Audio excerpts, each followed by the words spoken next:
I joke that I can clear a room faster than anybody I know by offering a workshop on death. You know, it's like, oh boy, let's talk about death.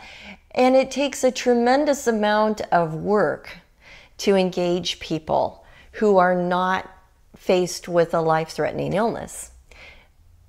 It takes just as much work, I think, to engage people who have life-threatening illnesses, because then the immediacy starts to smack you in the face a little bit. And then sometimes I think there's even more resistance, oftentimes not so much from the patient, I've found, as from the family. One of the struggles that I have, I think, as I deal with this, and I see this in society, I see this in churches, and I see this in families, I see shaming of the person who accepts their death. I've had widowers come and say to me, my husband had cancer and he just gave up and died.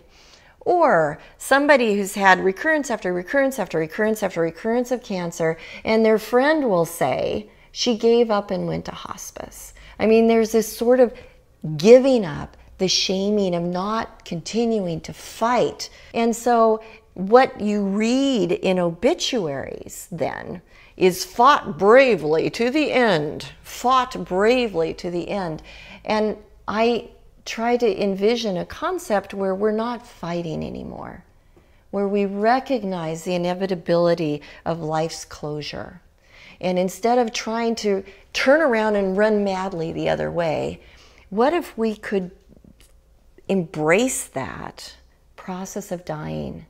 What if we could pull all of the meaning and the sacredness out of that process and make it real and vivid and evident? What if we told people we loved them and we cared for them as we stroked their arms and massaged their feet, instead of trying to push food in them to keep them from dying, which is futile anyway? And I think on some level we know that. What if we could find other ways to express our love and gratitude for each other, for that life? What if we could pass along forgivenesses? What if we could reconcile? How could we do this? What if we turned all of our energy into the sacredness of the process? So I think the first thing that we need to do as people who support that person is to pay attention to them. Stop making assumptions about they're going to battle this all the way to the end, as if that makes them more courageous and tougher than anybody else. I think personally that the courageous thing to do is to recognize the inevitability of the end of your life and go, now that I'm here and I see that my days are numbered, how can I live the most life in every day that I have left? And I think as people who support that person, that's immediately where we want to go.